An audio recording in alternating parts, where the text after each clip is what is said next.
Simão Pedro nasceu em 5 de maio de 1964 na cidade de Itapira, no Paraná. Há mais de 40 anos mora na zona leste da capital paulista. Ainda jovem, iniciou a militância política nas comunidades eclesiais de base e nos movimentos populares urbanos. É professor e mestre em Sociologia Política pela Pontifícia Universidade Católica de São Paulo. Foi eleito deputado estadual pela primeira vez em 2002. Com 3 mandatos consecutivos, é autor de leis como a ampliação do polo industrial de Itaquera, a regularização de áreas públicas para moradia e leis que criam as políticas estaduais de segurança alimentar, de combate à obesidade e de fomento à economia solidária. Em 2013, se licenciou da Assembleia Legislativa para assumir a Secretaria de Serviços do município de São Paulo, a pedido do então prefeito Fernando Haddad. Agora, em 2022, foi eleito para o 4º mandato na Lesp. É coordenador de 2 frentes parlamentares nesta 20ª legislatura, uma em defesa do ciclo alimentar sustentável e fomento à reciclagem de resíduos e outra frente parlamentar com o objetivo do desenvolvimento sustentável da ONU.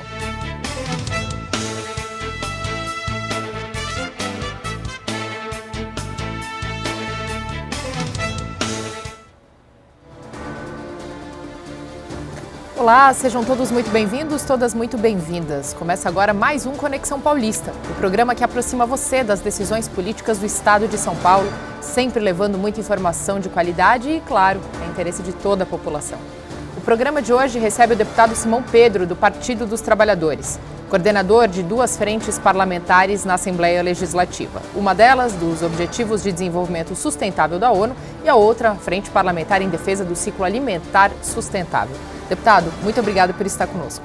Obrigado, Mariana, pelo convite. Obrigado, Kleber. Obrigado,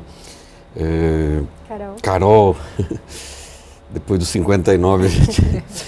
Mas uma alegria voltar aqui à TV Assembleia para poder falar do nosso trabalho, né, da nossa atuação e da importância dessa casa aqui no sistema democrático brasileiro, né? Sem dúvida. Me acompanham no programa de hoje os jornalistas, começando pela jornalista Carolina Franca, da TV A Lesp, e Kleber Gonçalves, editor-chefe do Portal da Lesp. Muito obrigado pela presença de vocês, Carol e Kleber. Obrigada, Mariana. Saúdo aqui a você que nos acompanha, também ao Kleber e, claro, ao deputado. Obrigado, Carol. Obrigado, Mariana, pelo espaço. Obrigado, deputado, especialmente. Obrigado, Carol, pela parceria. Deputado, vamos abrir o programa de hoje, então, com um tema quente, não só aqui na Assembleia Legislativa do Estado de São Paulo, mas em todo o Estado e principalmente em todo o país, né? Nós acabamos de sair de um feriado onde as fortes chuvas acabaram assolando e castigando demais a capital, o Estado de São Paulo e demais estados do país também. Por ocasião disso, antes desse acontecimento, já estava instaurada aqui na casa a CPI, a Comissão Parlamentar de Inquérito da Enel, que recentemente, então, aprovou a convocação do presidente da Enel para prestar retratações, não só sobre outros trabalhos já em andamento nessa comissão parlamentar, mas principalmente sobre o que tem acontecido aqui na capital. Afinal, já são mais de 14 mil pessoas, 6 dias após essas fortes chuvas que ainda permanecem sem luz, deputado. Pois é, Mariana, de fato é um assunto que causou um trauma na cidade, né? Um colapso, uma tempestade anormal, mas mostra que a cidade está despreparada, o estado também, para eventos climáticos intensos como esse que ocorreu no dia 3, né? Na sexta-feira, e foi uma tempestade muito forte, derrubou muitas árvores, mas o problema foi assim, a dificuldade da Enel em prestar esclarecimentos para a população e fazer a religação dos locais onde foram danificados, né, com a queda da fiação. E até hoje, 6, 7 dias depois, não só pessoas, cidadãos, residências, mas postos de saúde, né, e uma série de outros lugares que estão sem energia. Uma coisa de doido, né? Então, para você ter uma ideia, a Assembleia Legislativa já tinha uma visão crítica dos serviços da Enel, principalmente, né? Que é uma empresa concessionária cujo capital principal vem de uma empresa italiana, né? Mais de 20%. Ela assumiu a concessão em 2019 era a antiga Eletropaulo, né? E depois foi a AS Eletropaulo, né? Depois que foi privatizado a Eletropaulo, e a AS Eletropaulo vendeu para essa Enel, né? E tanto é que havia uma visão crítica que a Assembleia abriu uma CPI no início dos trabalhos aqui em março desse ano, né? E agora, então, que a gente começa a vir à tona uma série de informações que a própria imprensa tem passado para a gente, que deixa a gente alarmado. Por exemplo, a Enel, ela é uma empresa que mais remete lucros para a sua sede na Europa, em todo o mundo, né? Ela é uma empresa que tem serviços em vários lugares do mundo, presta serviço e tal. Ela foi expulsa de Goiás pelo governador Caiado. Tamanha os problemas que ela vinha causando lá como concessionária na prestação de serviços. O governo de Goiás rompeu o contrato com ela lá, né? E a gente descobre também que ela cortou 36% do pessoal. A parte elétrica, eu fui secretário de serviços de São Paulo, e eu cuidei da iluminação pública de São Paulo. E toda a fiação da iluminação pública, ela é externa, né? Ela usa também os postes, né?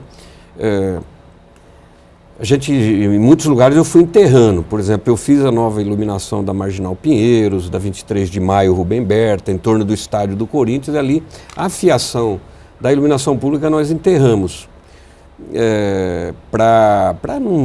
Primeiro que fica feio, né, aquela exposição. Mas eu me lembro que em 2014 nós tivemos uma tempestade muito semelhante a essa, que também derrubou muitas árvores, né? E eu também cuidava da limpeza da cidade de São Paulo. Fui convocado pelo prefeito Fernando Haddad para a gente ajudar. Em 2 dias nós deixamos a cidade totalmente adequada para continuar o seu funcionamento, né?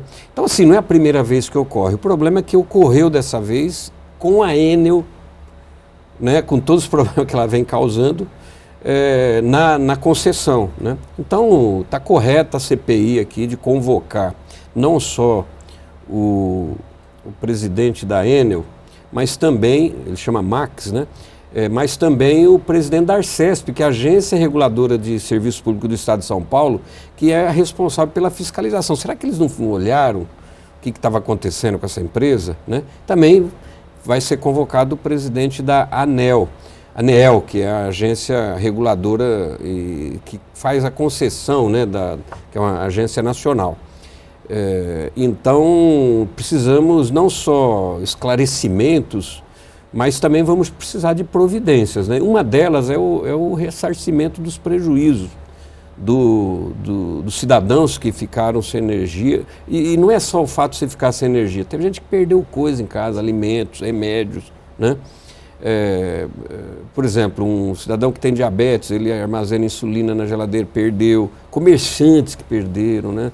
O prejuízo também ao serviço público, postos de saúde que, né, se mantiveram fechados, né? Então ela precisa ressarcir esse prejuízo, porque ela tinha que estar aí para...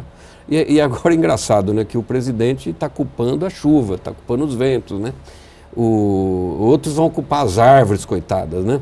Daqui a pouco vão fazer algum projeto para tirar todas as árvores de São Paulo, que é um absurdo. São Paulo é quente, né? A arborização ajuda a manter uma temperatura mais amena, principalmente nesse momento que a gente vive de crise climática, de aquecimento da temperatura.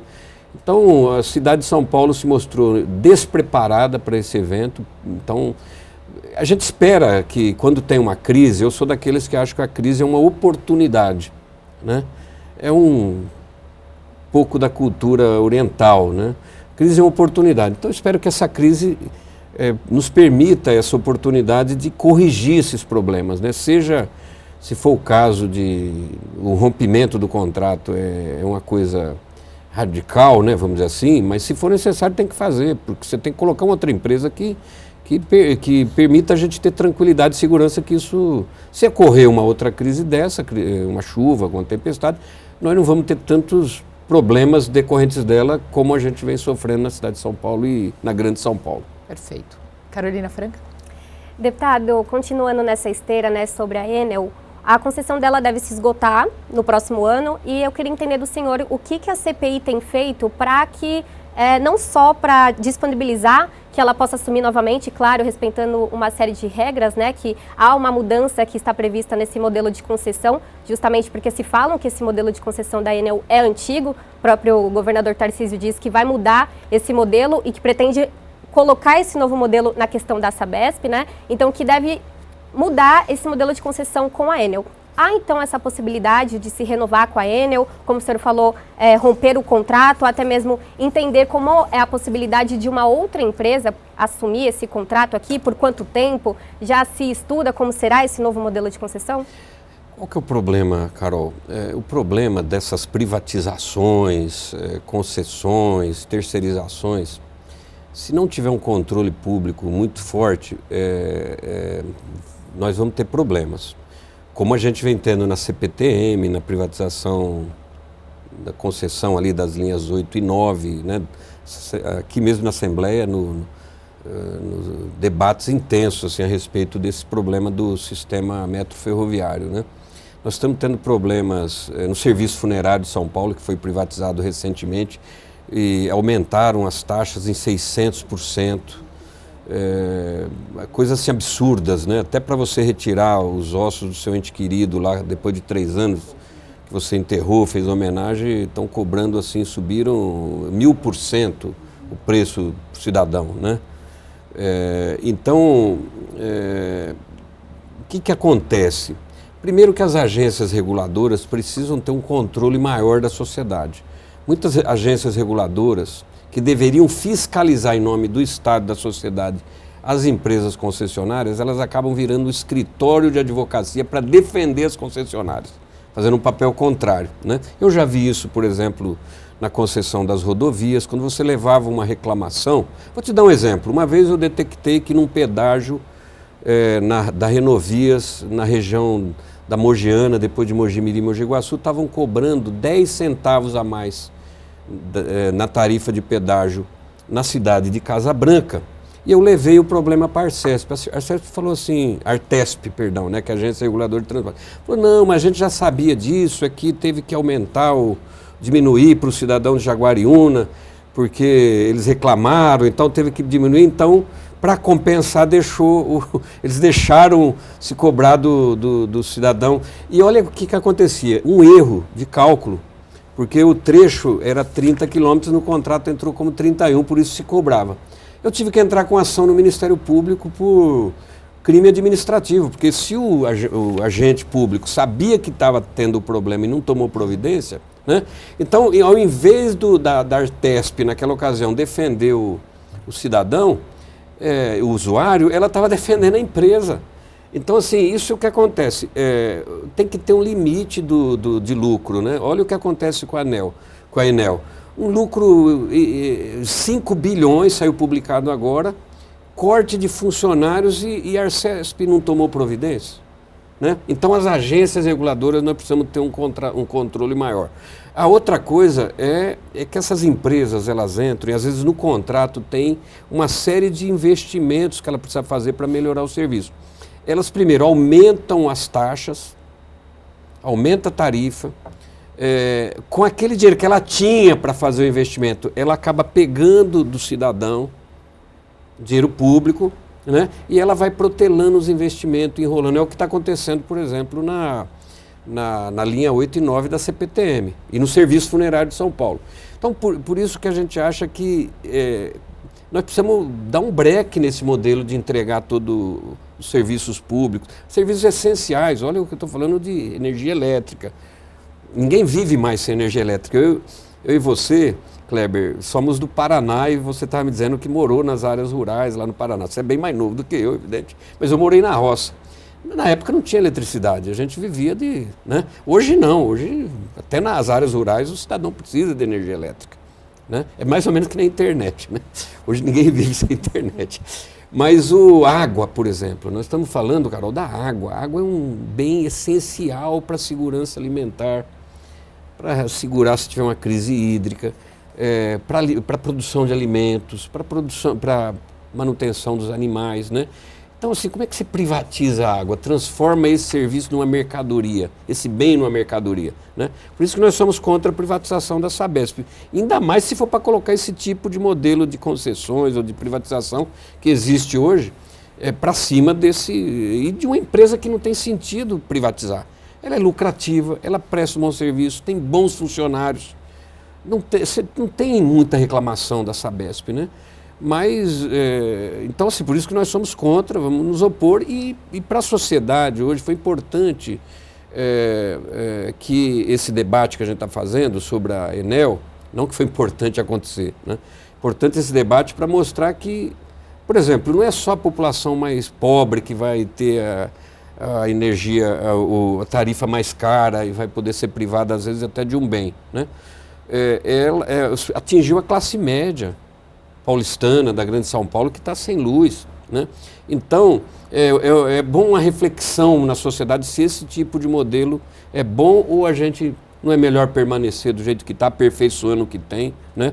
Porque eu sou contra essa ideia de que o privado é melhor que o público. Nós temos serviços públicos de excelência. Vou dar um exemplo. Aqui na capital, a coleta de lixo. Coleta, né? Não a varrição, a limpeza, mas a coleta é um serviço bem avaliado pela população, né? A Sabesp é um serviço bem avaliado pela população. Por que então vai dizer, é melhor privatizar, né? Porque vamos ter investimentos. Às vezes não tem os investimentos. Linha 9 e 8 é um exemplo. Então, esse é um debate muito importante que a sociedade precisa participar. Por isso que a gente está cobrando mais debates, mais participação da sociedade, mais audiências públicas, do que uma decisão de cima para baixo.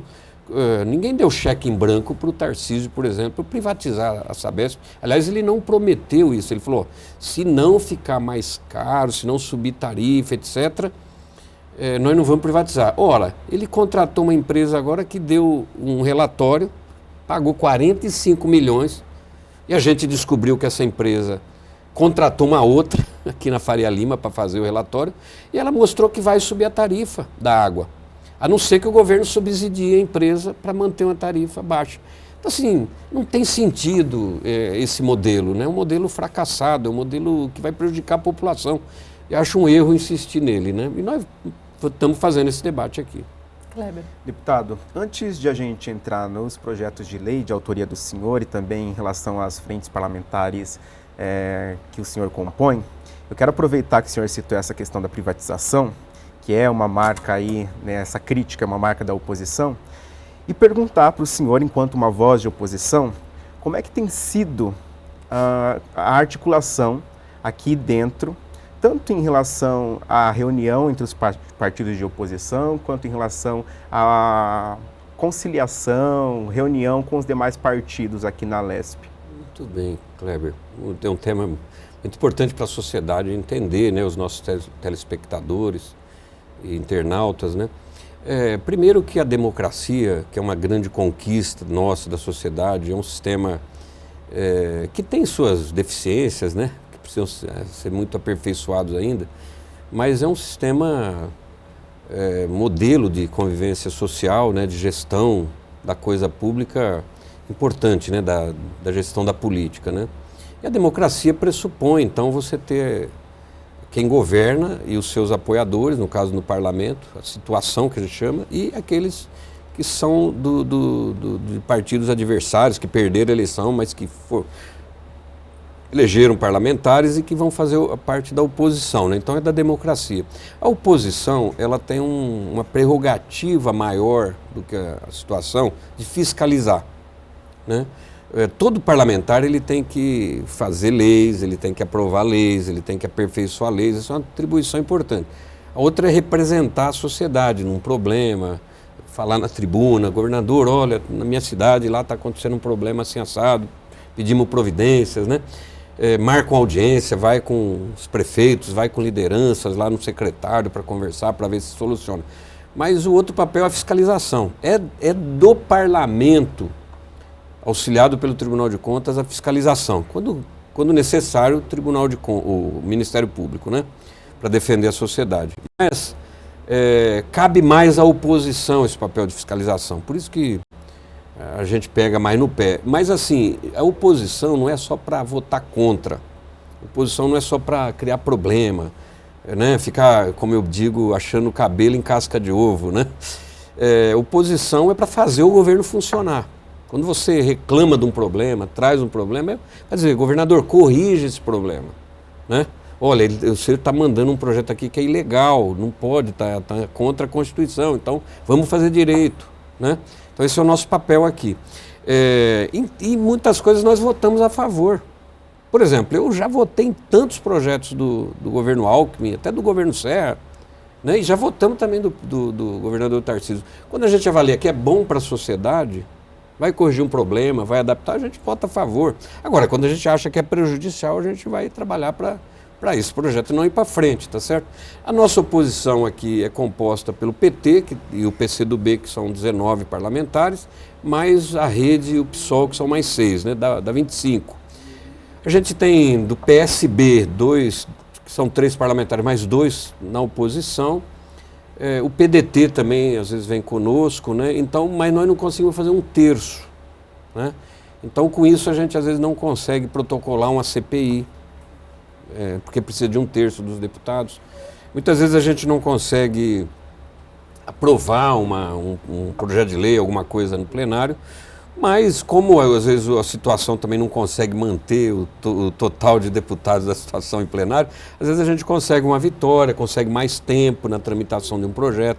Quando a gente fala que a gente está obstruindo, não é que obstrução é um instrumento para você às vezes protelar um assunto que é delicado, que precisa de mais debate, né? Então a gente tem tido uma relação boa, né, com os demais partidos, né, inclusive com os líderes do governo. Tem tido nosso líder da oposição, o deputado Paulo Furilo, é muito hábil, né, e a gente está ali para ajudar também, mas a gente tem conseguido tocar as coisas aqui, né. Agora, nós entramos na justiça de vez em quando a gente é atropelado. Vou dar um exemplo, se aprovou uma lei aqui para entregar, vender as terras do Pontal do Paranapanema, terras públicas. Nós consideramos ilegal a lei, inconstitucional, por isso que nós entramos, através do nosso partido, com ação no Supremo Tribunal Federal. Entramos agora contra essa tramitação do projeto da Sabesp. Nós entendemos que tem que ser uma emenda constitucional. O governo mandou um projeto de lei simples, né? Então, assim, esse é o nosso papel. Às vezes a gente perde aqui, mas nós temos outros instrumentos também legais, constitucionais, para a gente recorrer defendendo aquilo que a gente entende que é o melhor para a sociedade e para o Estado, né? Mas a nossa convivência tem sido cordial e a Assembleia tem tomado providências, né? Por exemplo, atos antidemocráticos, racistas, né? Por exemplo, teve um ato racista contra uma deputada, e a Assembleia se reuniu, pactuou, fez uma cartilha para orientar funcionários, orientar os cidadãos que frequentam aqui, né, assessores, de que, olha, esse tipo, o racismo é crime, não é uma atitude, não é uma coisa de comportamento, né? Então, você não pode cometer um crime, né? Nós tivemos um caso essa semana, né? A deputada Ediene sofreu uma injúria racial de um cidadão que entrou aqui na Assembleia e atacou dizendo que o cabelo dela era feio, que não sei o quê, porque que ela não mudava o penteado, né? Então, atitude racista, uma atitude... e nós estamos tomando providências, identificamos o cidadão. Então, aí a casa que tem funcionado bem, né? Nessas coisas a gente tem muita unidade, né? Ontem foi bonito, acho que não foi, não sei se foi ontem, mas essa semana foi bonito ver todos os deputados do PL, do Republicanos, do PT, do PCdoB, do PSOL, em solidariedade à deputada Ediane. Porque não se admite uma coisa assim, né? Então a convivência entre nós é respeitosa, e quando alguém passa do limite, tem a comissão de ética, tem os instrumentos também para a gente tomar providências, né? O debate é no campo das ideias sempre, né, deputado? O respeito de igual para igual é sempre em primeiro lugar. O seu mandato, deputado, agora sim, entrando um pouco mais no mandato do deputado, é muito calcado na questão da segurança alimentar. O senhor coordena a Frente Parlamentar de Economia Solidária e Cooperativismo, também a Frente Parlamentar em Defesa do Ciclo Alimentar Sustentável, fomento à reciclagem de resíduos, enfim, inclusive pautas muito pertinentes, historicamente ligadas, inclusive, ao Partido dos Trabalhadores. Qual a importância desse desse tipo de tema ter voz dentro da Assembleia Legislativa nos dias atuais. Saímos um pouco da questão climática, né? E quando a gente fala de sustentabilidade, seja na segurança alimentar, na questão de reciclagem, né, compostagem, enfim, tudo isso gira em torno, né? Está debaixo do mesmo guarda-chuva, deputado. Sim. Olha, aqui você tem as comissões permanentes, né, que é um espaço oficial, né, que é a Assembleia, onde passam os projetos do governo, onde passam os projetos dos deputados para receberem se vai para frente ou não, né, um voto ali da comissão, né. Depende do tema, se é um tema, por exemplo, ligado ao esporte, passa na Comissão de Constituição e Justiça para ver se o projeto é constitucional, depois vai para a comissão temática, vai para a comissão de finanças para ver o impacto no orçamento, até chegar no plenário para ser votado, né. Nem sempre as comissões dão conta de toda a diversidade de temas na sociedade, de assuntos, né. E às vezes eu, por exemplo, lá na comissão sou minoria, meus requerimentos não vão para frente, né. Então a frente parlamentar foi uma forma de você juntar parlamentares que atuam no mesmo tema, ou que apoiam o mesmo tema, ou que têm uma preocupação com aquele tema, né? E então nós também já oficializamos, né, como é que monta uma frente parlamentar, e aí a frente parlamentar ela atua para aprovar uma lei, para fazer um lobby positivo, vamos dizer assim, né, junto aos demais, para dialogar com o governo se essa lei foi aprovada, para ela ser regulamentada. E então é um instrumento muito importante de articulação e ela tem que ser suprapartidária, né? Ela tem que ter a gente limitou também para que cada deputado não coordene propõe mais do que 3 frentes parlamentares, porque senão a casa não dá conta também, né? E então eu propus 3 frentes parlamentares quando cheguei aqui, né? Eu já presidi nos mandatos passados a Comissão de Frente Parlamentar de Habitação e Reforma Urbana. Eu coordenei a Frente Parlamentar de Reforma Agrária, Agricultura Familiar e Segurança Alimentar. Essas 2 frentes hoje são coordenadas pela minha colega, a deputada Márcia Lia, né, que com a minha saída ela assumiu esses temas, eu apoio. Mas eu propus 3, né? A economia solidária é uma forma de desenvolvimento de pessoas que foi uma forma de enfrentamento ao desemprego, né? Então as pessoas formam uma cooperativa para prestar serviço, para produzir um bem, para manter uma empresa funcionando, cooperativas de agricultores para melhor comercializar a sua produção, por exemplo, no mercado institucional, né? Hoje as prefeituras compram alimentos diretamente do produtor para alimentação escolar, por exemplo. O próprio governo do estado criou um programa chamado PEPAS para comprar alimento dos agricultores para alimentação nas penitenciárias, por exemplo, né? Então a melhor forma é você se juntar, né? Porque às vezes o agricultor teve um problema com o produto que ele tinha contrato para entregar, mas ele pega do outro cobre, né? Então tem um espírito mais solidário e não visa lucro, visa oferir uma renda, né, para os participantes, né? Então o resultado da produção, da comercialização é repartido, né? Não tem um dono, como é um empreendimento capitalista, né? Que tem o dono, ele é dono do maquinário, ele é dono daquele empreendimento, ele paga os trabalhadores, o resultado fica com ele, né? A economia solidária, e isso está assim, proliferou, né, no Brasil inteiro. Lógico que tem algumas culturas que são mais fortes, por exemplo, no Sul o cooperativismo é mais forte, no Nordeste, São Paulo, cultura do assalariamento é mais forte, né? Mas cresceu muito aqui. Então eu acho que o Estado tem que apoiar, abrir espaços para ajudar a comercialização, comprar, às vezes criar algum crédito, né? Abrir espaços, né? Divulgar. Então eu apresentei uma lei que eu aprovei, o governador Alckmin sancionou, que cria um programa de fomento à economia solidária. Mas não foi regulamentado, ou seja, não saiu um decreto dizendo como é que vai funcionar essa lei, qual a secretaria responsável, o que vai ter de orçamento e tal. E eu acho que a frente parlamentar que eu tomei a iniciativa de montar aqui, junto com o deputado Teonilo Barba, tem o objetivo de buscar regulamentar essa lei e apoiar as demais iniciativas que E acompanhar também o governo federal criou uma Secretaria Nacional de Economia Solidária no âmbito do Ministério do Trabalho para discutir legislação e assim por diante, né?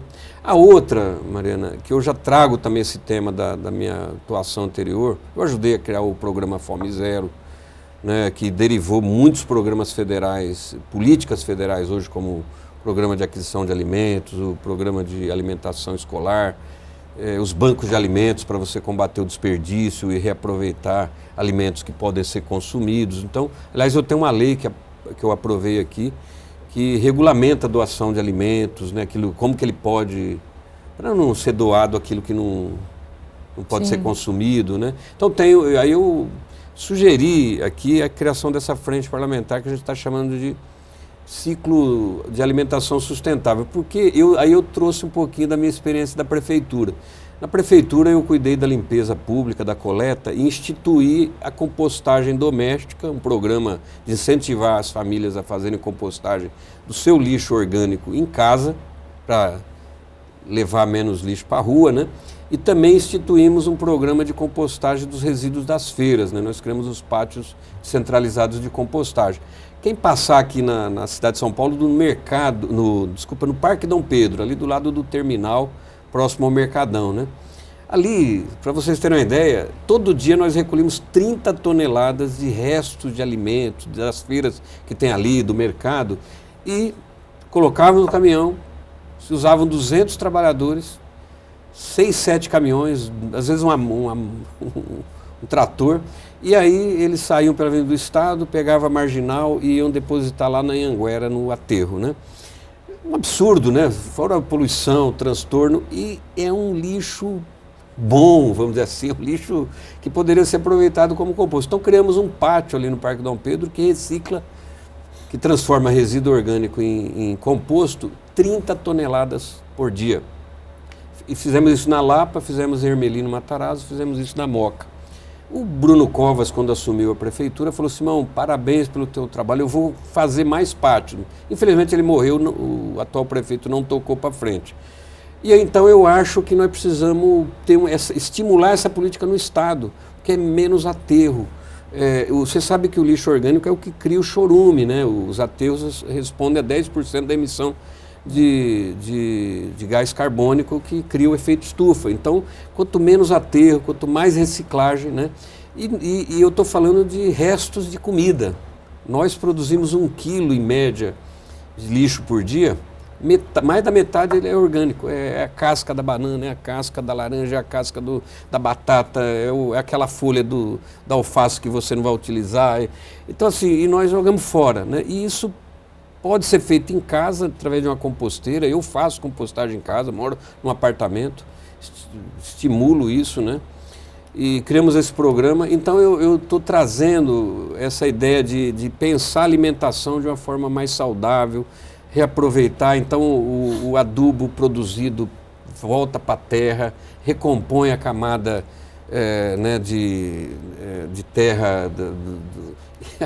Então, assim, agora, estimular a reciclagem dos secos também, né? E pensar a alimentação saudável através da agroecologia. Pegando o gancho, olha só, deputado, a gente tem algumas imagens do senhor, já que o senhor está falando sobre a sua prática de compostagem. Olha aí, que bacana. Que a gente resgatou algumas fotos do senhor, das suas redes sociais. Isso aí é a área lá do meu apartamento, ó. Tem um pezinho aqui de carambola, tem um... essa aí é a minha composteira, né? Ela não é... Bom, aí acho que dá para ver mais ou menos. Ela tem 1 metro de altura, são 3 caixas, né? Aqui a serragem que a gente põe em cima para não ter mosquito, né? Para não ter odor. E o resíduo orgânico ele vai compostando ali, né? Com o tempo você troca a caixa do meio, ela já tem... Ó, aqui é a parte de cima, né? Você vai enchendo. E a parte do meio é aquela parte que fica ali algumas semanas, meses, às vezes, virando o composto, né? Quando a caixa de cima entrar, você troca, tira do meio e leva para o jardim, põe no seu vaso, reforça com um pouco de terra, vira um adubo orgânico assim fantástico, né? Serragem, né? Que é para cobrir. Você pega isso numa loja pet, bem baratinho, às vezes numa loja de marcenaria. Então tem 1000 formas de fazer, né? E é uma minhoqueira, as minhocas aqui que estão ali. É um hobby também seu, né, deputado? Na verdade, virou uma prática em casa, né? A gente separa, tem 2 baldinhos em casa ali, um é para o lixo comum e tal, que não serve, e o outro já é para composteiro. Meus filhos aprenderam, minha companheira Vilma, e aí, dá para você, aquele ali é um pé de jabuticaba, então dá para você fazer em casa, no apartamento. Aliás, no programa que nós criamos, distribuímos 3.000 composteiras, 30% eram pessoas que moravam em apartamento, né? Então tem empresas que vendem, é uma pena que não se deu continuidade, né? Mas já era uma prática que tinha em São Paulo. Pra você ter uma ideia, o prefeito Bloomberg, em Nova York, ele queria transformar a compostagem doméstica numa política obrigatória em Nova York. Depois viu que tinha que ser um processo mais de educação e tal, né? A gente fez esse programa numa linha de educação ambiental. Mas dá para você fazer isso em grande escala também, com pátios de compostagem. Por cada feira, só para você ter uma ideia, São Paulo tem 780 feiras por semana. Cada uma produz em média 1 tonelada de resíduo. Isso vai para o aterro, não tem sentido, né? Então, uma cidade moderna é o que se prepara, né? E você acaba contribuindo para a questão ambiental, você vai ser mais gentil com a sua cidade, com os seus vizinhos, né? Então é uma prática muito boa, sustentável e que eu acho que todo cidadão devia fazer, né? Não podemos só achar que o lixo não é uma coisa minha, né? Então eu estou trazendo esse tema para cá para a gente debater aqui, estimular os prefeitos a fazerem, e vai ser uma economia, né? E o agricultor, ele tem interesse nesse adubo, que é um adubo classe A, né? Que ele é muito bom para a agricultura, né? Só para você ter uma ideia, São Paulo, a capital, num raio de 50 quilômetros, tem um cinturão de agricultura muito forte, né? Para o produtor ali, o agricultor vir aqui em São Paulo buscar, ele vem com mau gosto, né? Porque ele sabe que ele vai ter um... Então, assim, é uma prática que eu acho que a gente devia fazer, principalmente em cidades tão complexas como São Paulo, por exemplo, né? Perfeito. Deputado, nós vamos para um rapidíssimo... Você viu que eu me apaixono por esse tema, né? Nós vamos para um rapidíssimo intervalo, a gente continua nesse assunto e alguns outros, vamos abordar também projetos de lei do deputado, vamos falar também sobre algumas comissões, outras CPIs que ele integra. Então, fique conosco, é um breve intervalo, Conexão Paulista volta já.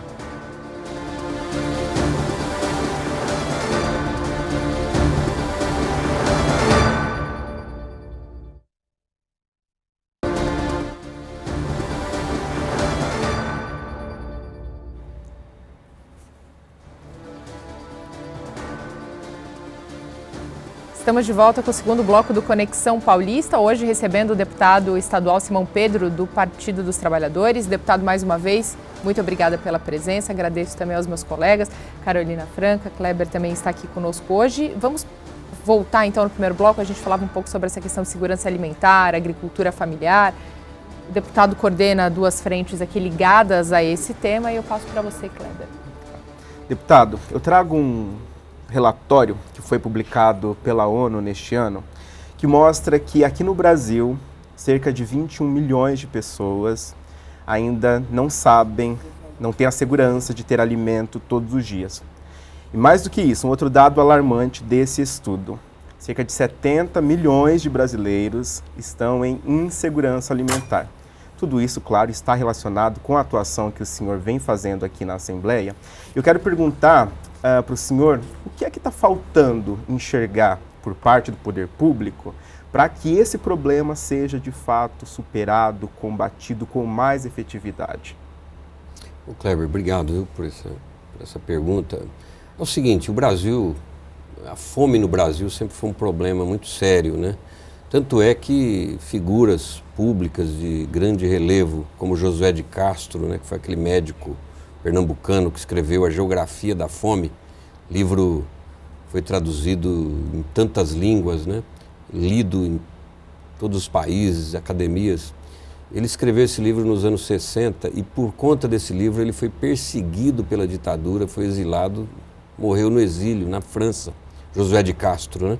Aliás, eu criei uma lei aqui em São Paulo que criou um prêmio, chama Prêmio Josué de Castro, que todo dia 16 de outubro a Secretaria de Agricultura e o Conselho Estadual de Segurança Alimentar premiam universidades, prefeituras que tomam alguma iniciativa de política pública ou de pesquisa para combater a desnutrição e a fome, né?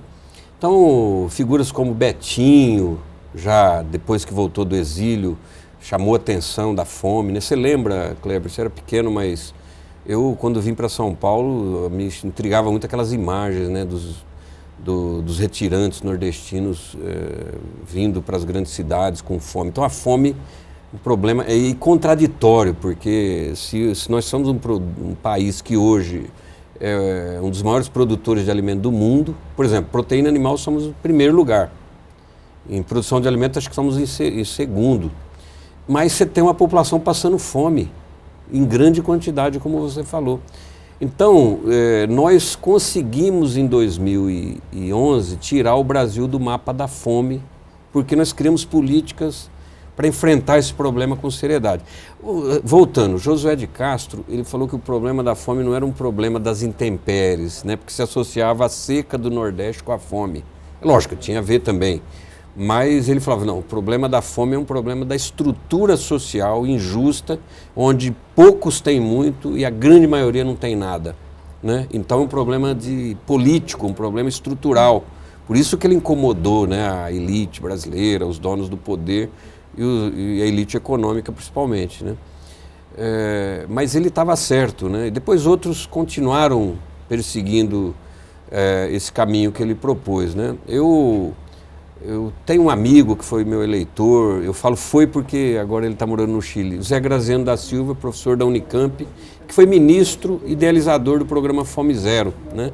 E foi ministro no começo do governo Lula e que a gente implementou uma série de políticas, por exemplo, para apoiar o agricultor familiar. Você sabe que o grande agronegócio tão exaltado, né, no Brasil, ele produz, a maioria é soja.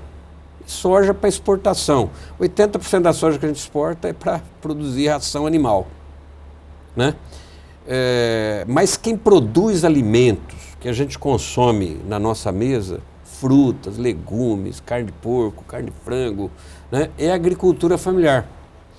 Ela responde por 36% da produção. Mas ela sempre foi marginalizada, nunca tinha política para estimular o pequeno agricultor, o agricultor familiar a produzir alimentos para abastecer o mercado, né? Então chegava caro e tal, né?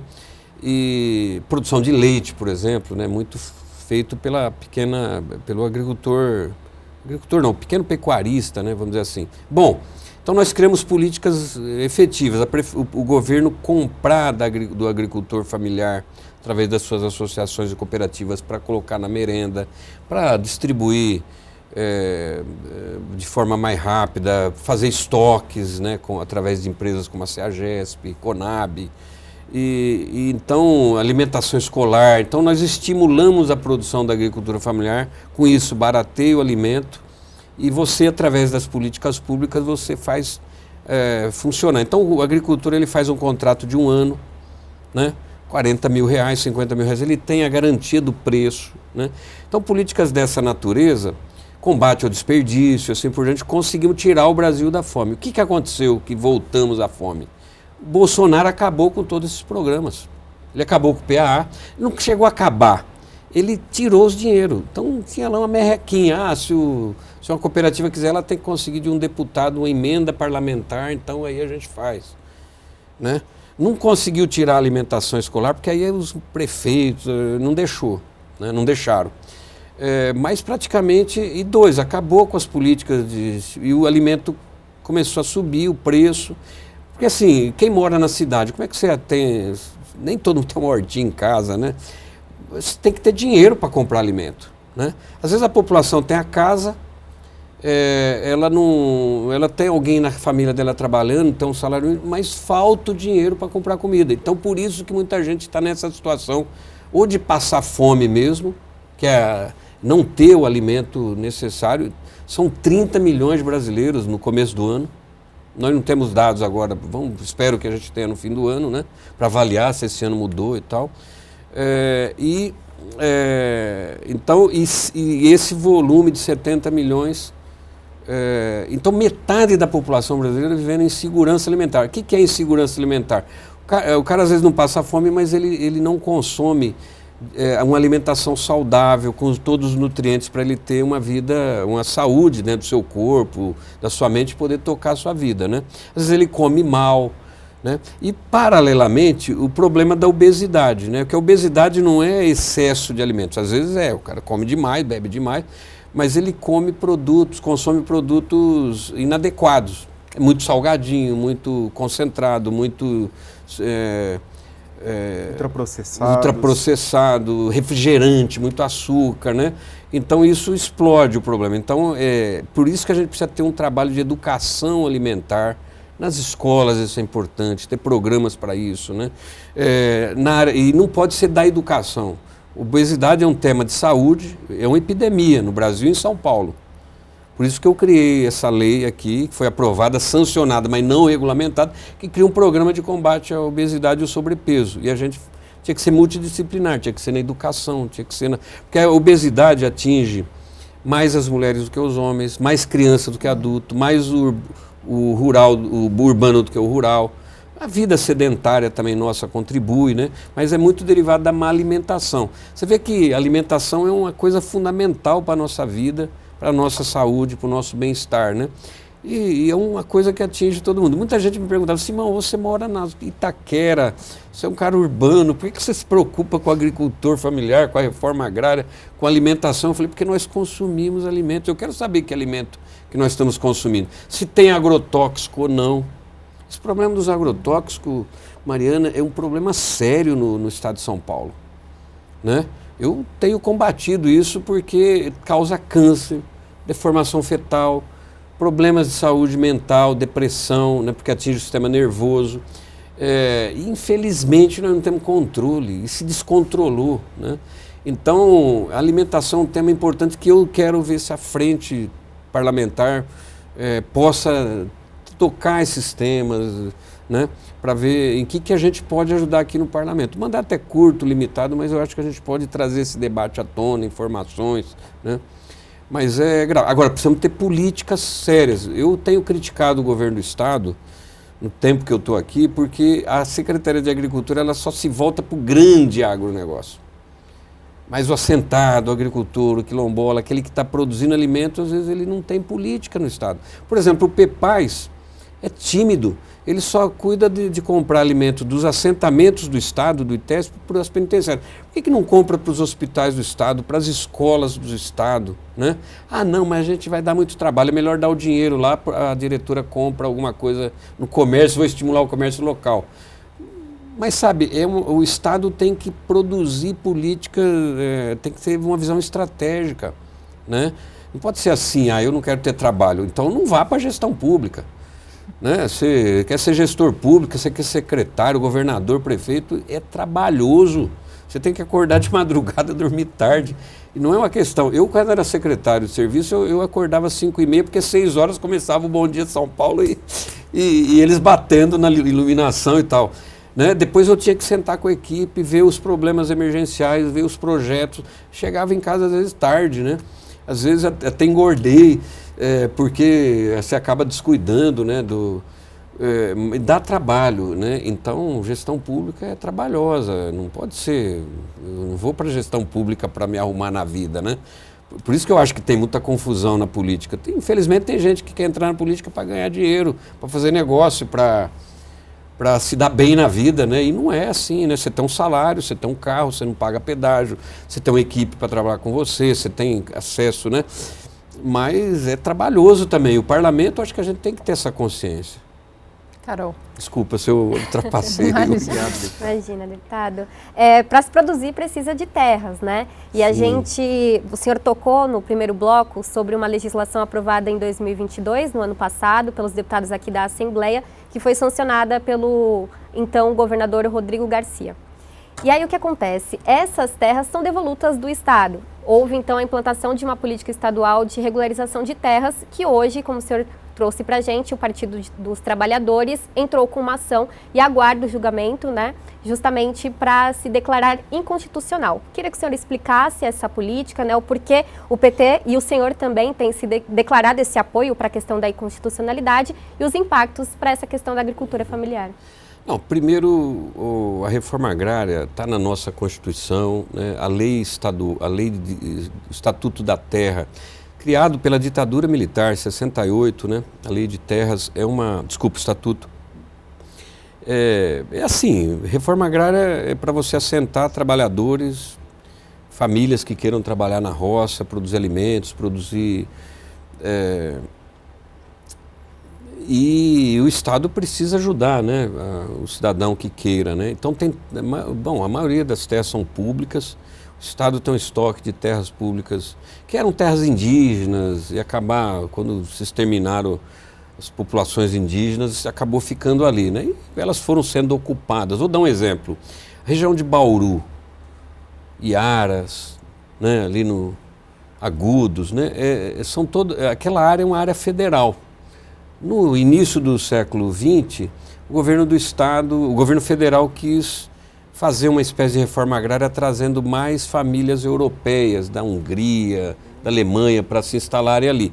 Comprou-se uma grande área de terra, que chama Núcleo Monções, e ela não foi para frente. Algumas famílias foram assentadas, algumas comunidades ali. Mas aí depois as pessoas foram ocupando, fazendeiros, né, até grilhando, falsificando os documentos, mas estão lá. Então é uma área que o Estado tem que fazer agora, né? Tem que ir lá e dizer, olha, essa terra aqui é nossa, é do governo federal, né? Como é que você está aqui? Você tem um documento? Vamos ver, né? Mesma coisa o Pontal do Paranapanema, que é uma grande extensão de terra que pertence ao Estado, é terra pública, que a gente chama de devoluta porque foi devolvida ao Estado, né? Era da população indígena que vivia aqui, mas depois acabou voltando para o Estado. Só que também lá fazendeiros foram ocupando, né? Dizendo, não, eu comprei de alguém e tal, né? O que o Estado, nesses últimos 30 anos, tem feito? Ações de retomada dessas terras, mas como o litígio às vezes demora muito tempo na justiça, o que o Montoro fez, o Covas fez, o Alckmin fez, o Serra fez, mas o Dória não quis fazer e nem o atual governador. Eles iam lá e diziam o seguinte, escuta, vamos parar de brigar, você tem essa área aqui que você disse que é sua, mas nós estamos com documentos mostrando que é nossa. Nós vamos ter uma briga na justiça e quem sabe o senhor vai perder lá na frente. Vamos fazer um acordo? O senhor fica com metade, o Estado regulariza, e a outra metade nós vamos assentar famílias. Com isso, se assentaram 5 mil famílias foram assentadas nessa região do Pontal. Por isso que ali é uma região de conflito, de terra e tal. Mas o que aconteceu? O governador Rodrigo Garcia, ele não quis mandar o projeto de lei aqui para a Assembleia como deveria ter sido feito. Aí começou assim, o deputado Vinícius Camarinha e outros, né, vamos fazer o projeto aqui, permitindo o governo vender essas terras para quem está lá. Aí o governo arrecada um dinheiro e tal. Então, assim, primeiro tem um vício de iniciativa. Se eu fizer um projeto de lei, por exemplo, vou dar um exemplo aqui. Eu criei um projeto de lei criando o Fundo Estadual e o Conselho Estadual de Habitação. Aí o governador, na época era o Serra, falou assim, não, isso aí não pode ser de iniciativa da Assembleia. Eu estou criando um fundo, então, é iniciativa do Executivo, então tem um vício do Executivo. Aí o que nós combinamos? Então o senhor manda o projeto para cá, a gente arquiva o nosso, então nós aprovamos. Então esse projeto os deputados jamais poderiam criar um programa para vender as terras do Estado. Mas aí se aprovou. E o governo sancionou lá, fez festa, né? Porque é um governo que tinha mais compromissos com o grande agronegócio, com os grandes fazendeiros. Nós consideramos inconstitucional. Primeiro, as terras públicas, elas têm que ser destinadas para um fim social público. Ou você vai usar para preservar o meio ambiente, reflorestar, salvar as nascentes, ou você vai usar para reforma agrária, para assentar famílias. O último caso você vai vender. E tem que ter uma justificativa, né? Então nós consideramos inconstitucional porque ali tem uma demanda muito grande. Para você ter uma ideia, o INCRA tem, no estado de São Paulo, 7.500 famílias cadastradas, aguardando uma oportunidade de ir para a terra, né? E então nós entramos com ação direta de inconstitucionalidade no Supremo, para que o Supremo demonstre que essa lei é inconstitucional. Primeiro, ela fere a Constituição dos seus princípios, fere a Constituição estadual, fere o Estatuto da Terra. E dois, você está beneficiando quem é rico, quem vai deixar o pobre escanteado, né? Então, caiu com a ministra Carmen Lúcia. Há 10 meses que está com ela já, inclusive para mim, eu estive na audiência com ela, junto com o Suplicy, ela falou, olha, em agosto, por aí eu vou dar o meu voto. Então ela marcou, e o Supremo marcou para dia 10 agora de novembro, e dia 20 vai ser votada a constitucionalidade dessa lei, né? Mas assim, o governo aproveitou, né, o governo Tarcísio aproveitou para apressar a venda das terras lá. E, gente, não é venda assim, ó, essa terra aqui vale 20 milhões, o senhor me paga 20 milhões, eu regularizo. Ele está vendendo a 10% do valor da terra. Então, se vale 20, está vendendo por 2. E, assim, em infinitas parcelas. Então, na verdade, eu estou regularizando e dando essas terras para o fazendeiro que comprou ilegalmente. Por isso que a gente acha errado. Esse é o papel nosso da oposição, Kleber. Esse é o papel, Carol, que a gente está fazendo, né? Defender o que é público, defender o patrimônio nosso aqui para que ele tenha uma finalidade conforme a Constituição e a lei determina que tenha, né? Eu sei que às vezes passa a ideia de que nós estamos fazendo oposição pela oposição, né? Mas não é isso, não. Nós só defendemos sem terra, não defendemos o agricultor. Vou te dar um exemplo do que eu fiz como deputado nessa casa. O Serra mandou um projeto igualzinho esse em 2007. Eu era líder do PT. Falei, aqui não vai passar não. Aí ficou um impasse, a gente tinha mais poder de obstrução naquela época. Eu falei, olha, vamos fazer o seguinte, eu dei essa ideia para o governador, líder da oposição. Falei, olha, vamos regularizar o pequeno e o médio, que aí sim a Constituição protege, né, o pequeno e o médio. E vamos deixar de fora as grandes áreas, as grandes fazendas, que essa aí a justiça vai decidir. Então nós acertamos, fui eu que dei, fiz a lei substitutiva, né, o projeto substitutivo para a lei que o Serra mandou para cá. E nós aprovamos na Assembleia e permitimos ao governo então regularizar o pequeno e o médio que estava ocupando irregularmente. Não o assentado, porque o assentado é um proprietário, vamos dizer, regularizado, né? E com isso nós conseguimos avançar naquela época e aprovamos a lei. Eu até tinha esquecido esse tema, Kleber, no papel da oposição aqui, né?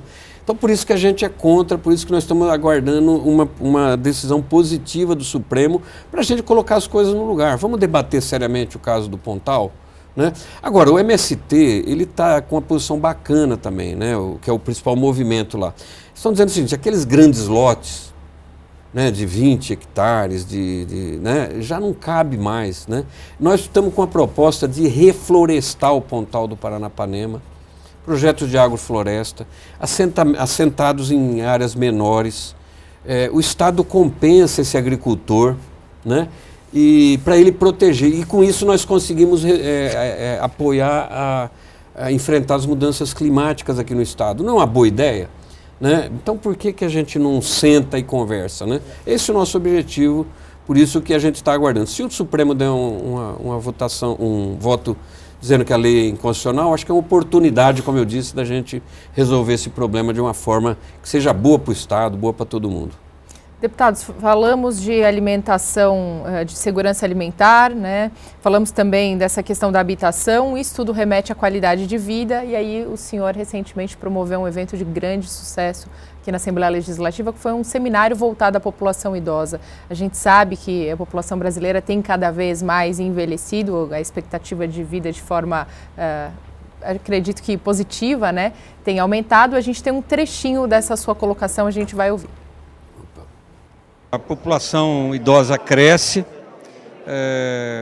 demanda do Estado políticas públicas para garantir qualidade de vida, garantir um futuro mais tranquilo, convivência, né? Políticas na área de saúde, até de moradia. Então, o Estado precisa responder essas demandas, né? Seminário foi um sucesso, teve até a presença de Luiz Erundina, né? Também esteve presente aqui conosco. Como o Estado se prepara para esse envelhecimento da população, deputado?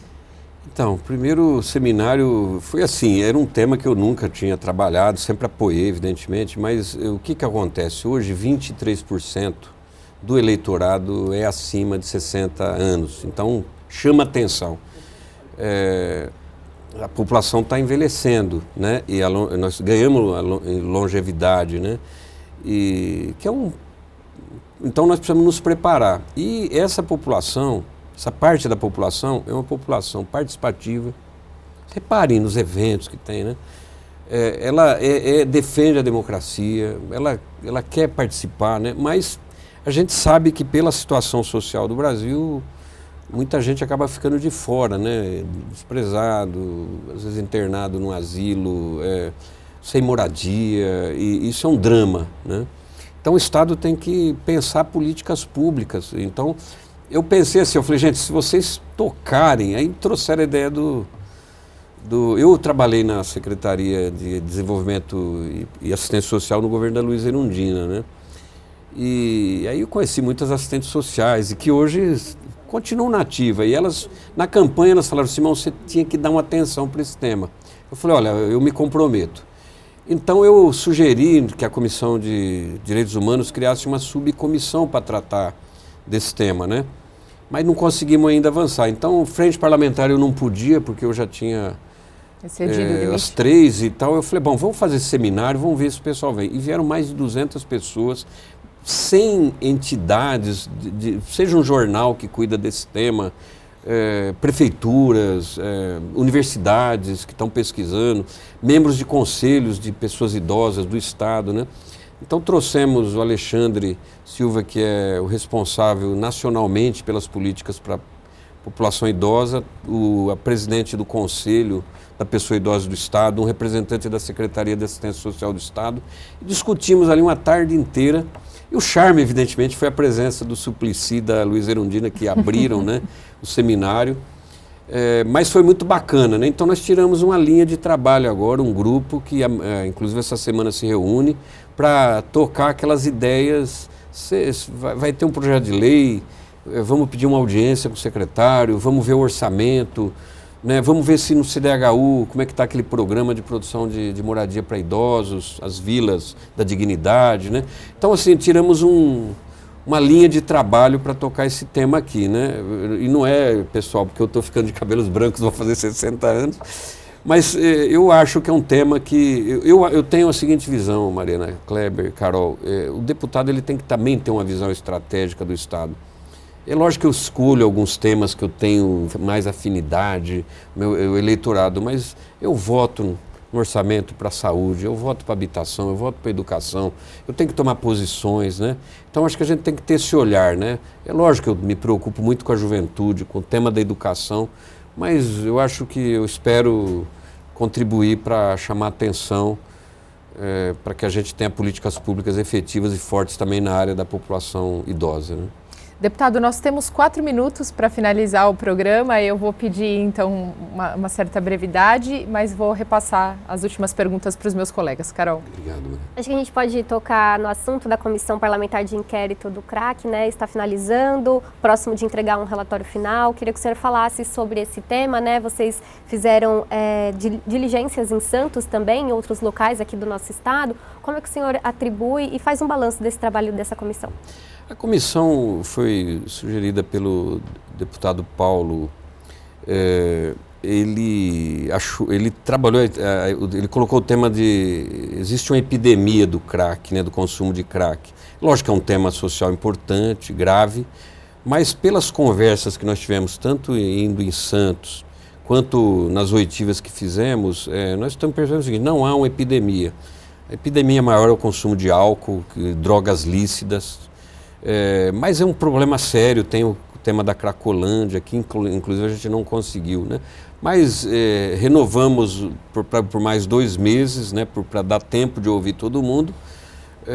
Vamos propor que o Estado, no nosso ponto de vista, é muito mais efetiva as políticas de redução de danos do que as políticas repressivas ou aquelas tentativas de internação compulsória, porque não dá resultado nenhum. Então, nós entramos lá porque tinha que compor, mas a gente acabou entendendo que esse tema é muito importante e nós queremos contribuir. Espero que o relatório seja conciliador de toda uma visão ali do debate, né? Não pode ser um relatório parcial. Se for um relatório que não nos agrade, nós vamos apresentar um paralelo, mas esperamos que o deputado é muito conciliador, ele é muito do diálogo, né? E todo mundo ali eu senti que está imbuído de ter um resultado importante, então nós esperamos que saia uma boa contribuição para a sociedade a partir dessa CPI. Kleber. Deputado, para se colocar em prática tantas ideias aí para melhorar a qualidade de vida, é preciso ter recurso. Aí eu quero aproveitar isso para fechar, para perguntar para o senhor sobre o balanço do orçamento do próximo ano. A gente está com o PL tramitando aqui na casa. O que o senhor tem visto em relação ao projeto do orçamento do ano que vem? Quais são as emendas principais aí que foram apresentadas? A gente teve quase 30 mil emendas já apresentadas ao projeto. Como é que o senhor faz essa avaliação geral do orçamento? Então, o orçamento é a principal lei que nós aprovamos aqui na Assembleia, né? Está acima de qualquer outro, que é onde o Estado vai arrecadar dos cidadãos, do comércio, da indústria e tal, e como que ele vai gastar, quais as prioridades, né? Nós já temos uma determinação constitucional que 30% tem que ir para a educação, tem 11%, 12% para a saúde. O governo, inclusive, está querendo tirar 5% da educação, dizendo que vai alocar na saúde. Nós somos contrários a essa ideia, precisamos de mais orçamento para a saúde, porque está um colapso, né? Mais 300 bilhões em média, que é o segundo maior orçamento do país, né? O primeiro é o da União. Então, tema de extrema relevância.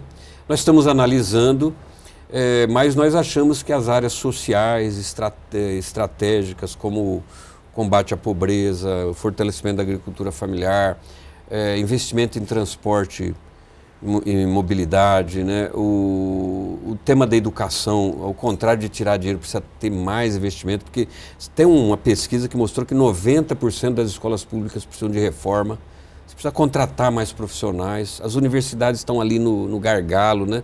Então não tem sentido. E precisa colocar dinheiro na saúde, né? Então, em resumo, a gente acha que tem que aperfeiçoar bem esse projeto para a gente dar para o governador Tarcísio ano que vem instrumentos para que ele possa desenvolver as políticas, né? Mas é a principal lei e nós vamos ter que dar toda a atenção para ela, né? Deputado, eu agradeço demais aqui aos meus colegas a sua presença também. Para a gente encerrar o programa Conexão Paulista de hoje, o deputado tem um hobby, inclusive nós separamos algumas fotos aqui. O deputado gosta muito de jogar uma bolinha, né, participar aí de futebol. Então temos, olha a posição, muito bem a postura do deputado. É um hobby seu, né, deputado? Sim, Mariana, eu jogo futebol na várzea, né, há 43 anos, né. O ano passado, antes da campanha, eu jogo no Negritude Futebol Clube, num time 60 agora, né. Tô meio gordo, mas eu rompi o menisco ano passado num jogo, sofri, tive que fazer uma cirurgia e para voltar é muito difícil, né?